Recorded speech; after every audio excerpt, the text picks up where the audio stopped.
Hi friends, आपण समस्त को पुणी आ गोटे नवा रेसिपी वीडियो को स्वागत जनाऊँगी।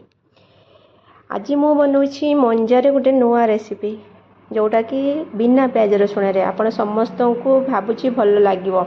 वीडियोटी को लास्ट पर्यंत देखते जानीपारे केमती कौन है। तो समस्ते तो मंजा तरकारी खाई रायता करा हुए, भजा करा हुए, बड़ा भी तैयारी हुए, किंतु मु आज बिना प्याज रसुण रे बुट आ मटर, कंचा बुट मटर को पकईकी केमती सब प्रकार परिवा मिसेकी गोटे घांट भली करची। फास्ट तो गोटे माने अल्प टिके तेल नहीं आमर प्रेशर कुकर रे तेल दे देकी परिवा सब पकई देची। बुट मटर आपण मोर मंजा जिते सब पकई परिवा वेजिटेबल पकईकी मुझे सब मात्र 2टा सीटी देवी। 2टा सीटी माने पूरा सीझी नथिबो, टिके अल्प सीझी ताको बंद करदेवी। तापरे एपटे मसला रे सब बेसिक जिनस जमती आमर सब पकईची निरामिष पई काजू पुस्त चारमगज पकईकी ताको ग्राइंडिंग कर नेची। तापरे कड़ाई रे तेल देकी टिके अदा आ तेजपत्र शुखला लंका ये सब पकईकी फुटण कर देची। तापरे जो बोटा मसलाटा रखी बोटा मसला को पकईकी भल भाव रे मुदाको कषि नहीं।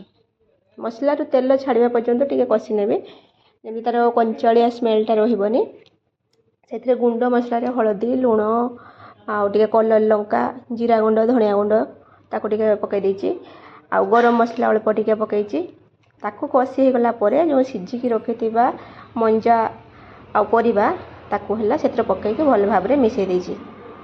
देखंतु केते सुंदर फुटुची। बेसी पानी देबेनी, से जो सिझेबार जेतिकी पानी थिबो से पानी रे ही ए तरकारीटा हे जिवो।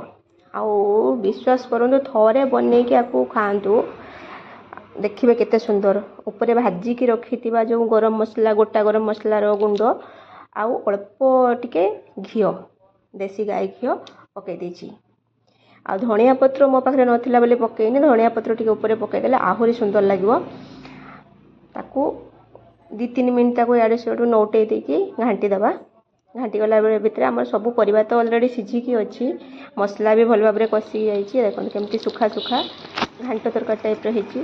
आपको थोड़े आपण बनेकी खांतु, रुटी सहित भी खाई पारिबे, भात सहित भी खाई पारिबे, पखाळ सहित चाइले भी खाई पारिबे। बहुत सुंदर तरकारी, टेस्ट बहुत बढ़िया हेतला। समस्ते न खाइबा लोक भी मंजा तरकारी को आराम से खाई पारिबे। जो माने मंजा खांतिनी थोड़े एमती बनेकी खांतु, देखिबे केते सुंदर लागुची। मोर प्रस्तुत हो गला मंजा तरकारी, सी भी पुणी बिना प्याज रसुण रे। Thank you.